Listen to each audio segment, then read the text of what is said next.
Guys, magluto tayo ng ating pagkain sa ating pang lunch. Yan.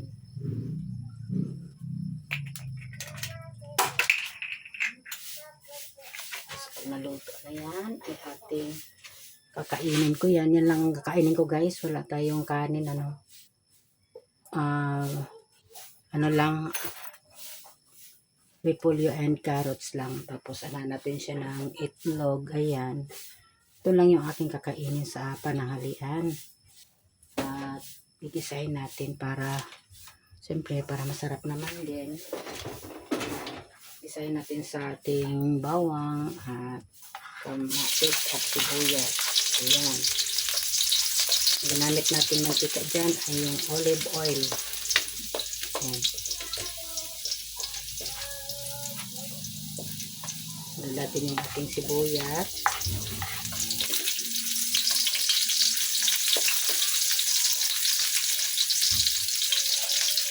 Nang kakainin ko, gulay. Tapos, sa umaga naman, egg.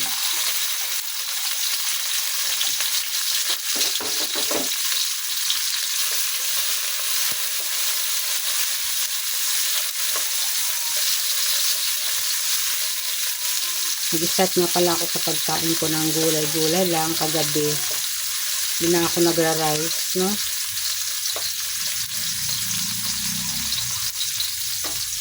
Para maiwasan natin yung ating pagtaas ng ating sugar, cholesterol, at saka yung ating uric acid, no? Mas maganda ito para maganda yung ating para healthy ba ng ating katawan. Gulay lang. So yun, maglalagay tayo ng ating ito, repolyo.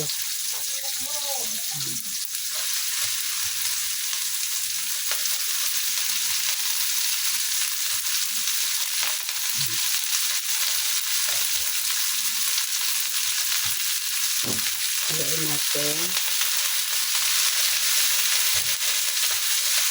Asin lang yung nilagay ko sa ating itlog. Yun lang. Para magkaroon naman ng lasa yung ating niluto. Maglalagay na tayo ng ating pinatil na itlog.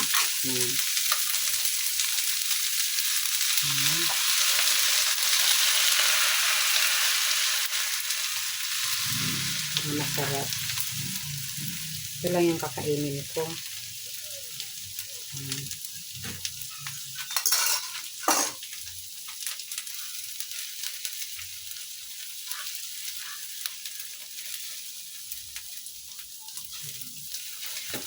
Kanina umaga, kinain ko naman nilagang egg saka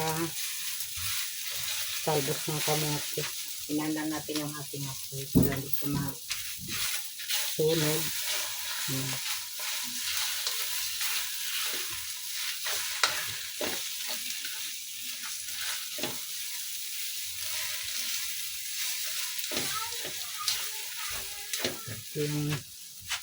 Kailangan ko na sanay yung sarili ko na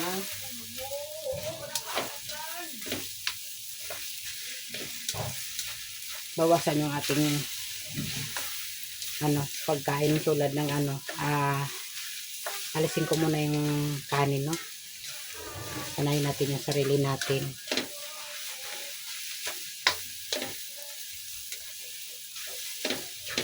Kumain ako kanina mga 7. Yun nga, talbos ng kamuti. Saka itlog, dalawang nilaga. Hanggang ngayon, busog pa rin naman ako. Hindi naman ako nagugutom pa. Tubig lang ako ng tubig.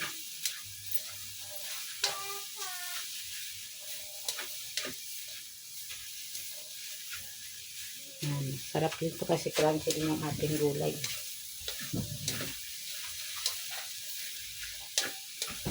Hanggang ko na to, hapunan. Sarap.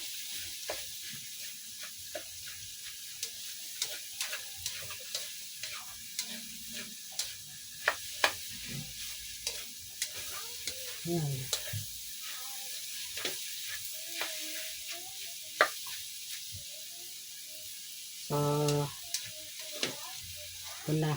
Luto na siya guys. Sin lang ang nilagay natin yan. Yan, yummy. Kain na po tayo. Luto na siya.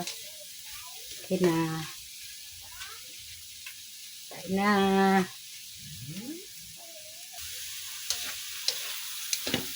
Ang kain natin. Pagkain natin ngayong tanghalian. Hanggang hapunan ko na ito guys. Yan. Kain tayo. Thank you for watching. Yummy.